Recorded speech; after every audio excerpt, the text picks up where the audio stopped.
By now, we've talked about early signs, differences, patterns, and even what can make things harder. But that still leaves one very important question. What actually helps?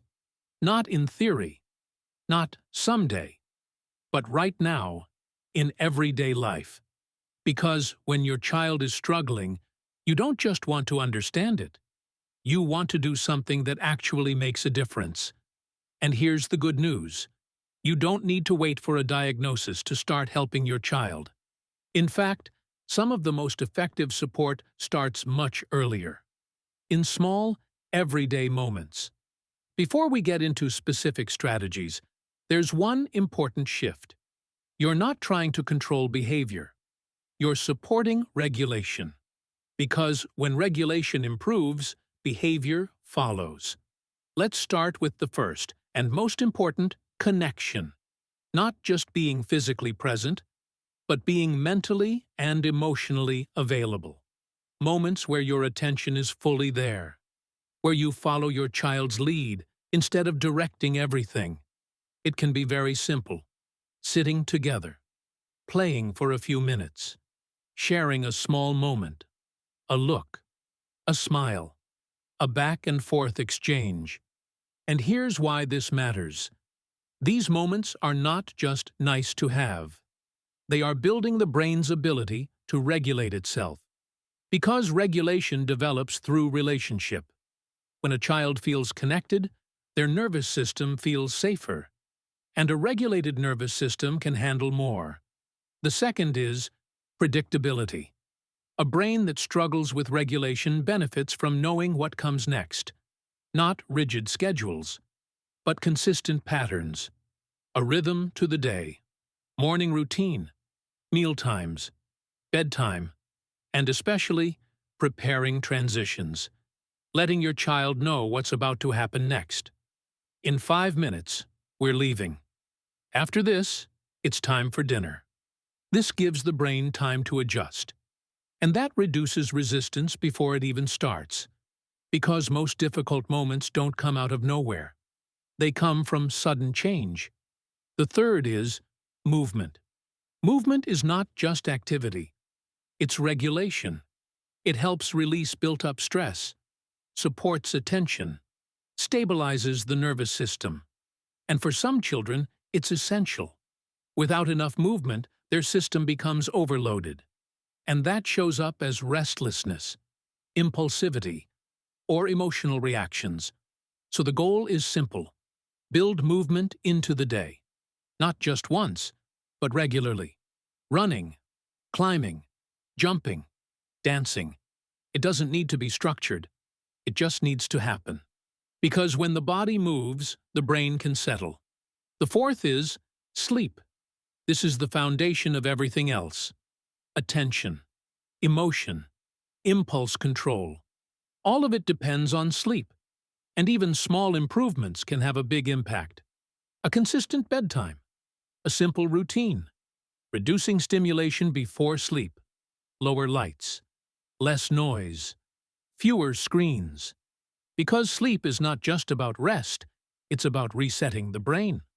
The fifth is reducing overload. Some children experience the world as more intense, more noise, more input, more stimulation. And when the brain is overloaded, regulation becomes much harder. So, one of the most powerful things you can do is simplify the environment. Less background noise, fewer distractions, clearer spaces, but also pay attention to timing. When does your child seem overwhelmed? After a busy day? In loud environments? During transitions? Because many behaviors are not random. They are signals of overload. Now let's add something that connects all of this. Co-regulation. Young children don't regulate themselves alone. They learn it through you, through your voice, your presence, your reactions. When your child is overwhelmed, your calm becomes their reference point. Not by controlling them, but by being steady. Lower your voice. Slow your movements. Stay close. Sometimes, Even just saying, "I'm here," and that's enough. Because what the brain needs in that moment is not instruction, it's safety. And over time, something important happens. What starts as co-regulation becomes self-regulation. But that process takes time and repetition. Now here's something that often gets overlooked. It's not just about what you do in the moment, it's about what you build throughout the day. Because regulation is not a switch, it's a capacity. And that capacity is either supported or drained, moment by moment. You can think of it like this.